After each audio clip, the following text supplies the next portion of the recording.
नमस्कार, मैं एनके सिंह। चालाकी और धूर्तता में एक बेसिक फ़र्क होता है।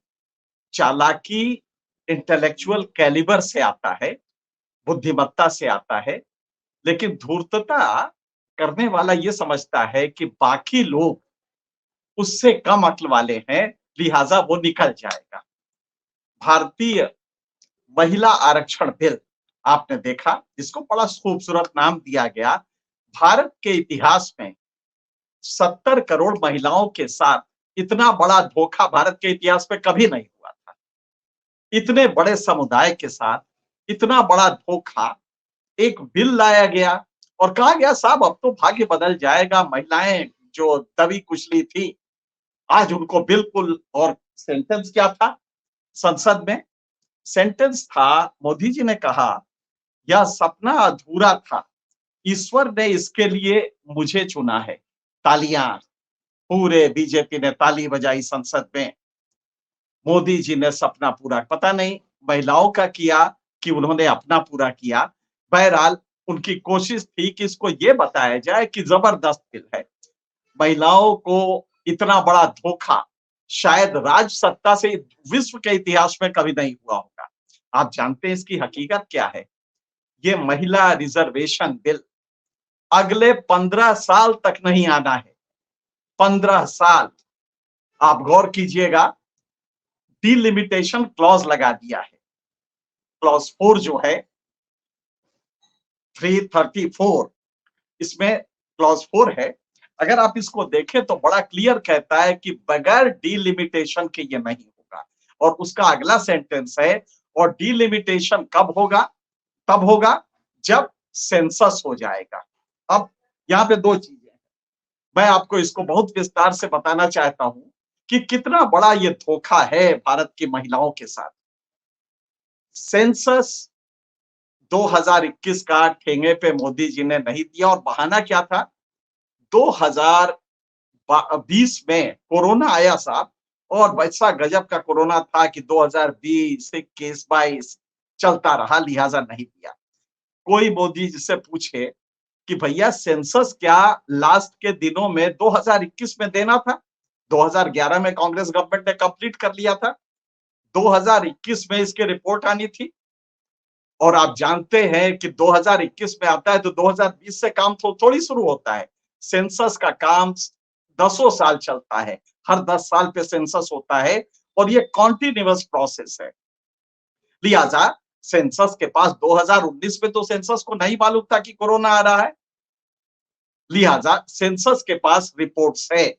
मोदी जी चाहते तो 2022 से ये सिलसिला शुरू करते। अब देखिए कांग्रेस और बीजेपी में अंतर क्या है? मोदी के गवर्नेंस का धोखा और कांग्रेस की नीयत, इन दोनों में देखिए बेसिक फर्क क्या है। 2010 में मनमोहन सिंह की सरकार वीएलआई थी, गौर कीजिएगा।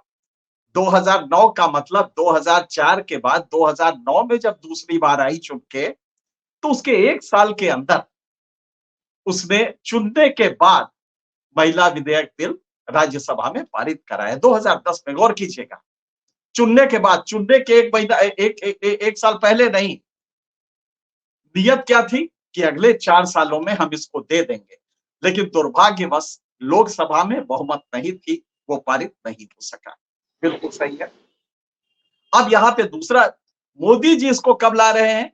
9 साल की सरकार मोदी जी की 9.5 साल की हो गई, उतनी ही जितनी मनमोहन सरकार थी 2 टर्म मोदी जी की सरकार। लेकिन लास्ट में चुनाव के 6 महीना 8 महीना पहले ला रहे हैं।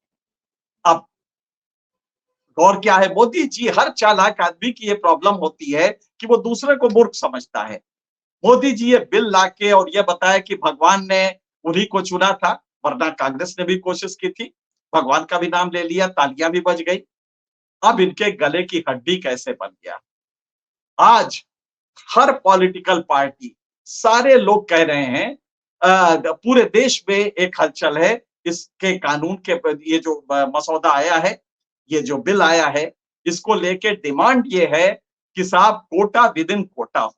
इसमें बैकवर्ड्स ओबीसीज के लिए, वरना क्या होगा कि अपर कास्ट की जो शिक्षित, पढ़ी लिखी, एक्सपोज्ड जो बाहर जाती हैं, वो उन महिलाओं को इसका फायदा मिल जाएगा।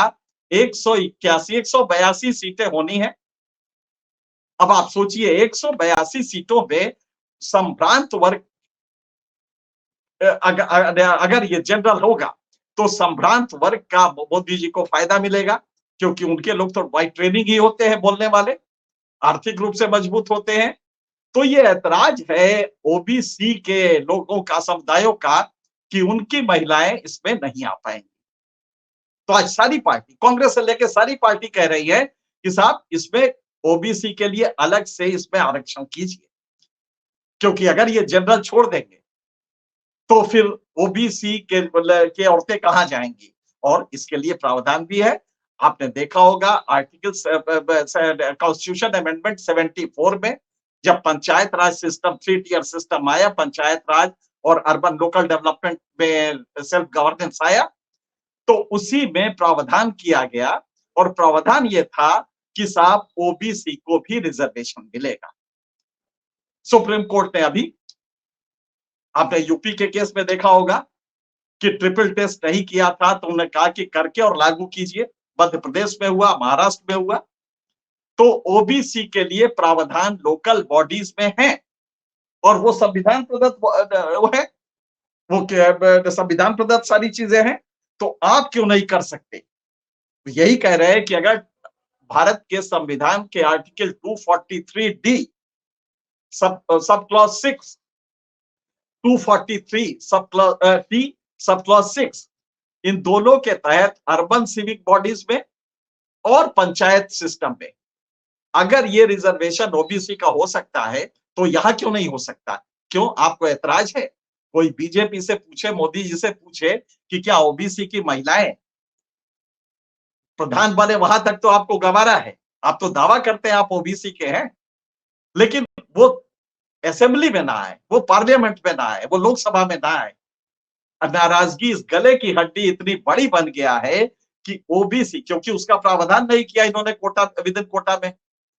कोटा में ये सीटें जब दलित वाली तो हैं, एसटी एससी के लिए जो सीटें हैं उसी में 1/3 महिलाओं को एसटी एसटी में मिला है। उसमें भी ऊपर के संभ्रांत वर्ग की महिलाएं उसमें भी आएंगी।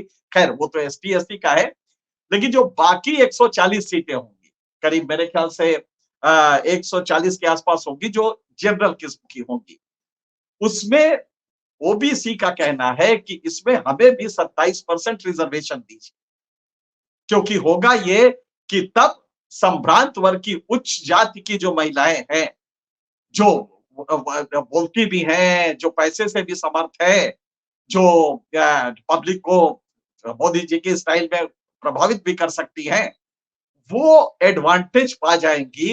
लिहाजा इसका एडवांटेज बीजेपी को मिलेगा। अब ये सारे के सारे ओबीसी नाराज हो गए, सारी पार्टियां नाराज हैं, तो लिहाजा बिल वैसे भी पास होने नहीं जा रहा है। जो इंडिकेशंस मिल रहे हैं कि इस बिल को पास कराने में दिक्कत आएगी आने वाले दिनों में, क्योंकि आज भी यहाँ पे हाउस पे जो कुछ हो रहा है उसके संकेत, बहरहाल पॉलिटिकली ये मोदी जी के लिए हाराकिरी हो गई। ये मोदी जी ने बहुत चालाकी से एक ऐसा बिल लाए हैं जो 2039 तक, अगले 16 साल तक इंप्लीमेंट नहीं होने जा रहा है। कोई भी सूरत नहीं बनती है। लेकिन मोदी जी ने भगवान का नाम लिया, कहा हमें भेजा है इसके लिए। और चुनाव के 1 साल पहले मोदी जी, जरा मोदी जी से कोई पूछे कि कांग्रेस 2010 में लाई थी, जब चुनाव जीत चुकी थी, तुम चुनाव के पहले लाते हो, नियत तुम्हारी क्या है? अच्छा वो भी छोड़ो, अगर ये था तो 2019 में तो डिलिमिटेशन का जो वो है, वो हर 10 साल पे एक बार होता है। आमतौर पे 5-6 साल लगते हैं। ये बात बिल्कुल सही है। 2026 का जो ये है पाबंदी है, जो कि 91st अमेंडमेंट से आया है कि साहब 2026 तक सीटों की संख्या फ्रीज हो जाएगी। पहला तो सीटों की संख्या महिलाओं के आरक्षण से नहीं बढ़ने जा रही, घटने जा रही है, तो लिहाजा इसी में कर सकते थे आप। मान लीजिए आपको सीट बढ़ाने का इरादा हो, सीट बढ़ाने का इरादा होगा, तो उसके लिए भी डिलिमिटेशन कमीशन को आप पहले कर सकते थे। आप 2019 में चुन के आए थे, 2014 में भी थे। अगर आपको इस भगवान ने चुना होता तो इसके पहले वो सामर्थ्य भी दी होती ना। आपने कम से कम सेंसस को एक्सपेडाइट कर सकते। 2019 तक तो सेंसस के पास है ना काम किया हुआ। सिर्फ कोरोना 2 साल के लिए आया था। आप 22 के दिसंबर में हर काम आपने शुरू कर दिया था। 22 के जनवरी से आप तो चुनाव भी लड़ रहे थे बंगाल का 22 में। तो जब आप ये सब कर सकते हैं तो सेंसस का काम क्यों नहीं हो सकता था? एक सेंसस आप खा गए। अगर आपका इरादा होता तो सेंसस की रिपोर्ट 23 में आ जाती। 23-24 में सेंसस की रिपोर्ट हाथ में होती और डिलिमिटेशन काम करना शुरू कर देता commission. Last commission justice Kuldeep Singh की थी और उसने अपनी रिपोर्ट दी। तो आपने भारत के संविधान में ये चीजें करके और एक तमाशा किया है। आपने ये जो बिल लाए हैं और महिलाओं को बड़ा तारीफ कर रहे हैं, ताली बजवा रहे हैं, दरअसल एक बड़ा धोखा है महिलाओं के साथ। आप जरा गौर कीजिएगा। अब 21 में का सेंसस नहीं हो रहा है। अभी भी कोई प्रक्रिया नहीं हो रही है। आपके पास नैतिक अधिकार क्या है कि इतना ऐसा बिल आप इलेक्शन के 1 साल पहले लाए। आप इलेक्शन में जीत जाते 24 में फिर ले आते तो समझ में आता। चलिए साहब 19 में आप आए थे तब ले आते तो समझ में आता। तब आप लाके और ये सारी चीजें करते। सेंसस को कहते कि सेंसस अपना काम एक्सपेडाइट करे, डिलिमिटेशन कमीशन और फिर 91st अमेंडमेंट पे अगर फ्रीज किया गया है सीटों की संख्या 2026 तक तो इसको बदला भी तो जा सकता है। एक और अमेंडमेंट करके इसको बदला भी जा सकता था। क्यों 26 हम मानने की ब्रह्म वाक्य है। 26 को आप 24 कर सकते थे। 26 को आप आगे भी बढ़ा पहले भी बढ़ा सकते थे। तो अब हकीकत ये है कि ये जो आया है 234 ए में ये प्रोविजन स्पष्ट है कि इरादा आपका महिला आरक्षण का कहीं भी नहीं है। आप महिला आरक्षण में बिल्कुल इंटरेस्टेड नहीं है। दरअसल आप इलेक्शन के वोट में इंटरेस्टेड हैं और महिलाओं को देश की आपने इतना कमतल समझ लिया है कि वो ताली बजाएंगी, वो आएंगी। हाँ, एक सम्रांत वर्ग है जो कि आपकी पार्टी का है, वो घूम घूम के बताएगा।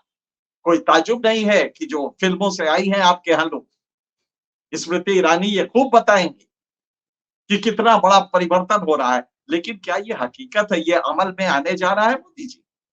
और क्या आप जानते नहीं? अच्छा, इस क्लॉज के बिना भी आप कर सकते थे। डिलिमिटेशन क्लॉज जो आपने लगाया है 234 ए में 334 ए में, आप उसको भी चेंज कर सकते थे। जब कांग्रेस ने 2010 में किया था तो ये क्लॉज तो नहीं था। मोदी जी ये क्लॉज क्यों लाए हैं आप?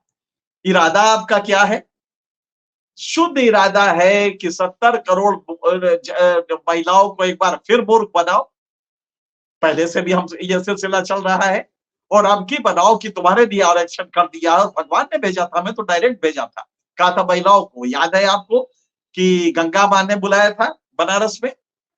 गंगा मां ने शायद टेलीफोन किया होगा मोदी जी को, लेकिन भरोसा नहीं था। गंगा मां के बुलाने पे तो गुजरात से भी लड़े और बनारस में भी लड़े। तो उसी तरह अब की बार भगवान ने उनको चुना था, लेकिन क्लॉज दे दिया कि बगैर डिलिमिटेशन के नहीं होगा और डिलिमिटेशन तब होगा जब सेंसस हो जाएगा। अब सेंसस होगा 31 में, उसके 6 साल बाद डिलिमिटेशन देगा अपना रिपोर्ट, तब जाके ये कंप्लीट होगा। 2039 के पहले कोई भी महिलाओं को आरक्षण नहीं मिलने जा रहा है। वाह मोदी जी, कमाल है आपका, तारीफ है आपकी। मोदी जी की तारीफ करते तबीयत खुश हो जाती है कि कोई नेता ऐसा भी है जो कहीं कुछ भी ना हो तो भी ताली बजवा ले। आप कल संसद में सुने ना, और किसी को नहीं बताया कि ये एक्ट हम ला रहे हैं, ये बिल ला रहे हैं। अचानक बिल आया, तालियां बजी, नए संसद में ड्रामा हुआ। जब क्लॉज पढ़ा गया तब पता लगा कि इस क्लॉज में डिलिमिटेशन के पहले कुछ नहीं होने वाला है और डिलिमिटेशन होगा तब जब सेंसस की रिपोर्ट आ जाएगी।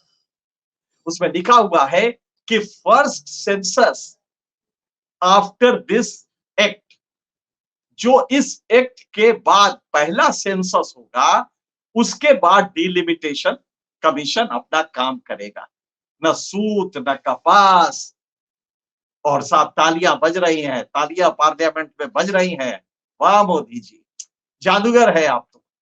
ये जादूगरी हो सकती है दुनिया में, मैंने इस तरह का नहीं देखा कि कोई इस तरह से भी कर सकता है।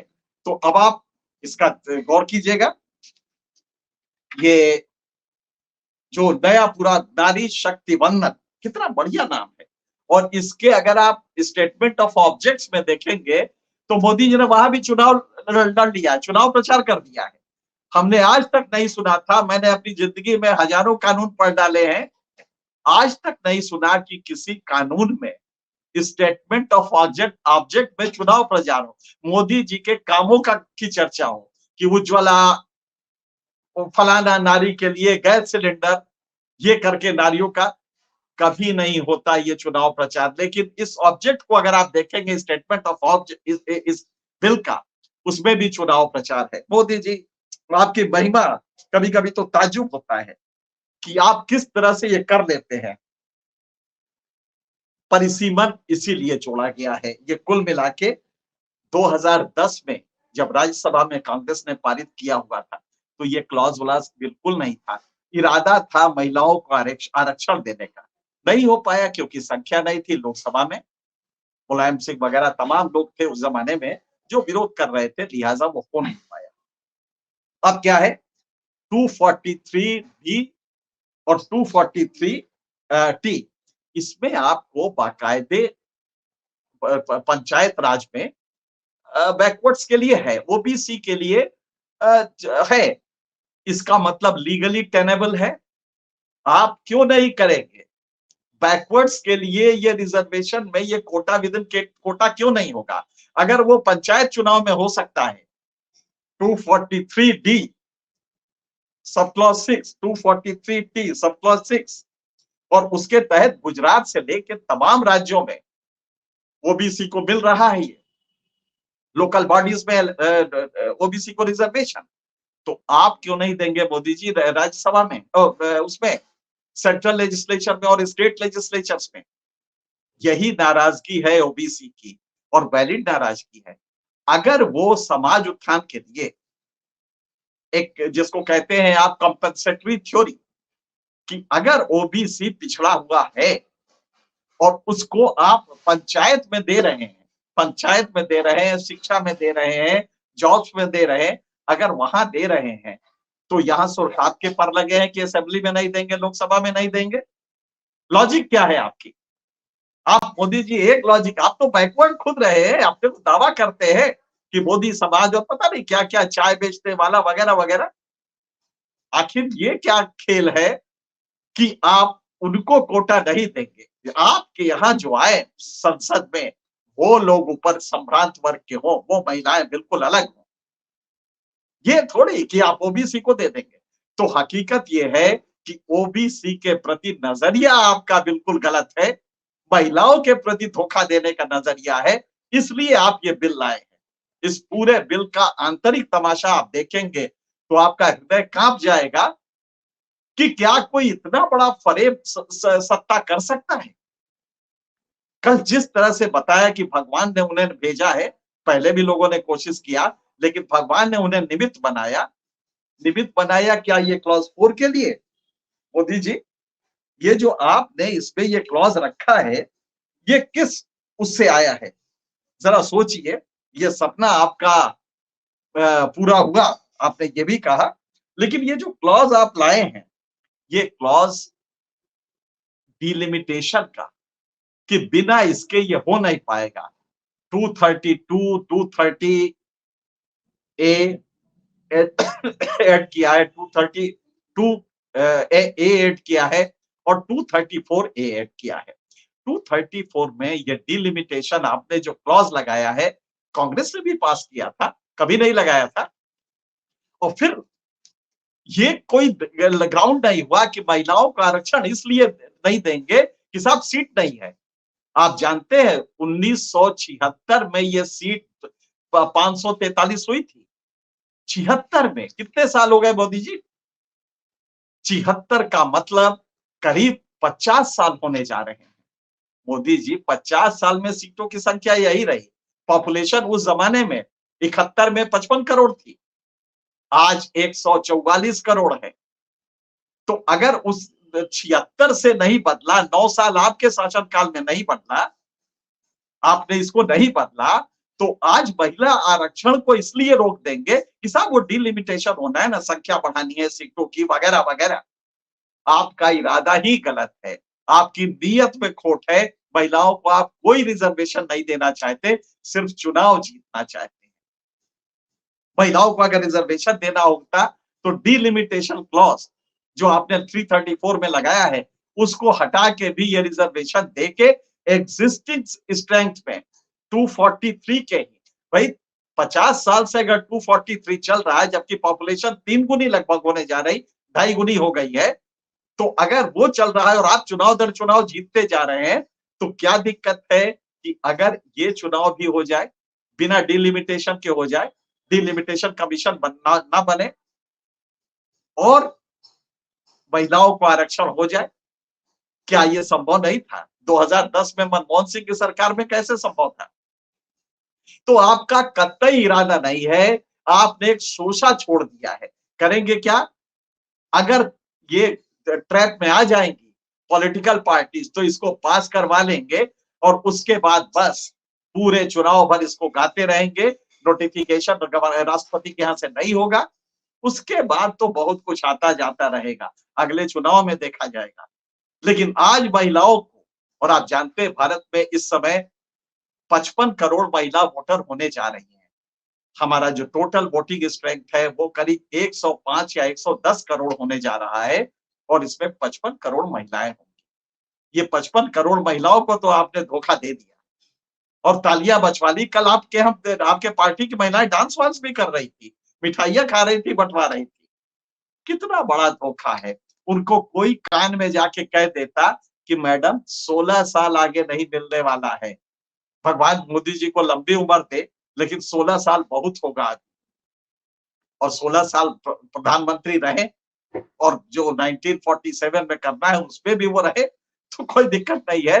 लेकिन धोखा महिलाओं के साथ इतना बड़ा भारत के इतिहास में कभी नहीं हुआ है और बैकवर्ड के साथ। खास बात ये, आप जरा सोचिए, आप अपने ही विवेक से सोचिए, अगर नौकरी में रिजर्वेशन मिल रहा है, अगर पंचायत में मिल रहा है, अगर नगर पालिकाओं में महापालिकाओं में मिल रहा है, और वो भी बाकायदे संविधान के प्रावधान के तहत, संविधान के प्रावधान 73rd 74th अमेंडमेंट के तहत मिल रहा है, 243 D sub clause 6, 243 T sub clause 6 इसके तहत मिल रहा है। तो जब उनको वहां पे बैकवर्ड को मिल रहा है इसलिए कि नहीं ये लोग पिछड़े हैं, तो इसमें क्या दिक्कत है आपको? आप कौन सा ग्राउंड लेंगे ये कहने के लिए कि नहीं साहब हम इनके लिए रिजर्वेशन नहीं करें, इसलिए कि आपको पॉलिटिकली ट्रस्ट नहीं है कि ये बैकवर्ड आपको वोट देंगे। नाम लेंगे आप बैकवर्ड का, वोट लेने की कोशिश करेंगे, महिलाओं की कोशिश करेंगे, लेकिन यहां पे आपको ट्रस्ट नहीं है और लग रहा है कि कोई लालू यादव, कोई इंडिया की पार्टियां, कोई कांग्रेस, इनको वोट जा सकता है। लिहाजा आपने बैकवर्ड को डिप्राइव किया, ओबीसी को इतना बड़ा धोखा आपने पहले कभी नहीं दिया। ओबीसी के साथ धोखा, महिलाओं के साथ धोखा।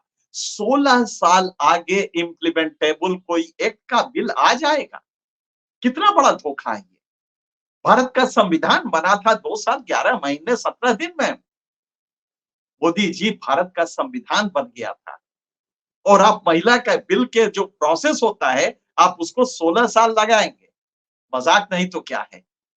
डिलिमिटेशन क्लॉज सिर्फ धोखा देने के लिए लगाया गया है कि डिलिमिटेशन होगा और वो तब होगा जब सेंसस होगा।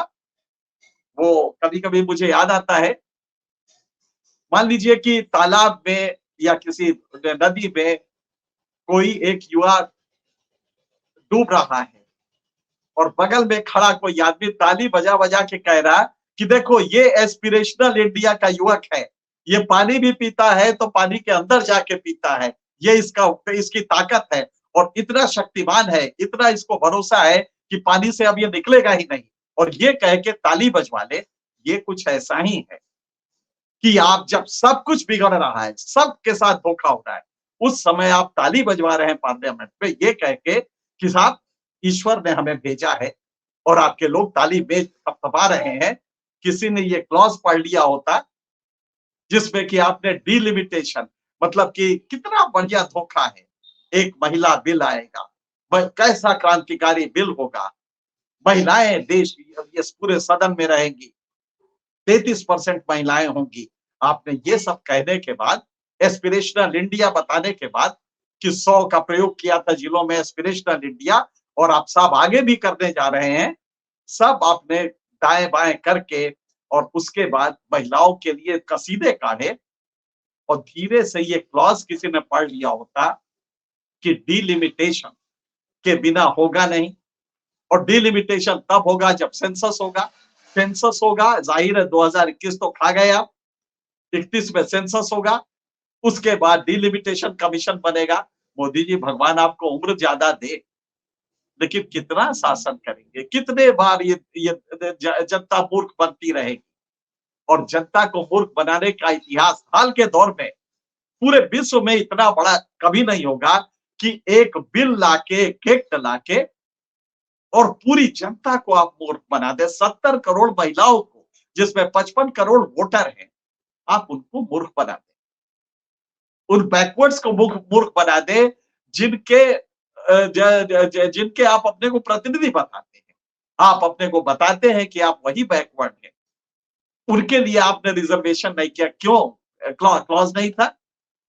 क्या नहीं था? कौन सा संविधान संशोधन आप तो दुनिया भर के करने जा रहे हैं, इसी में आपको 6-8 करने पड़ेंगे। जब इसमें करने पड़ेंगे तो आपने ये क्लॉज तो लगा दिया होता जो 73rd में कांग्रेस गवर्नमेंट ने किया था। 73rd अमेंडमेंट, 74th अमेंडमेंट, ये कांग्रेस गवर्नमेंट की देन थी कि आप पंचायत राज सिस्टम में ओबीसी को भी मिला। और कितना पहले की बात है ये, आप जरा गौर कीजिएगा। 73rd 74th अमेंडमेंट हुआ था, कितना पहले उन्होंने सोचा था। आप ये जो कर रहे हैं इसमें बैकवर्ड कहीं नहीं है, इसीलिए ये बिल पास होने में शक है। और अगर पास भी हो गया तो बैकवर्ड की नाराजगी आप भूल नहीं पाएंगे और जस्टिफाइड है उनकी नाराजगी।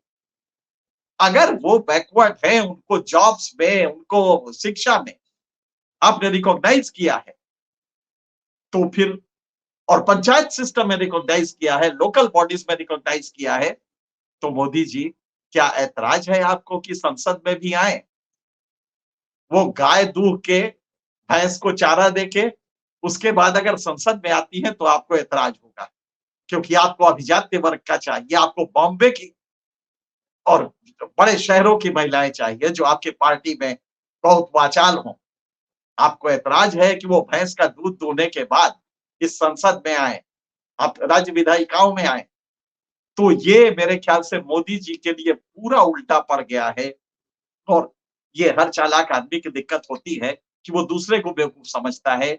अब की बार ये गले में उल्टा पड़ गया है, क्योंकि बैकवर्ड ये समझ गया है कि नहीं आप धोखा कर रहे हैं, कोई महिला वेला नहीं।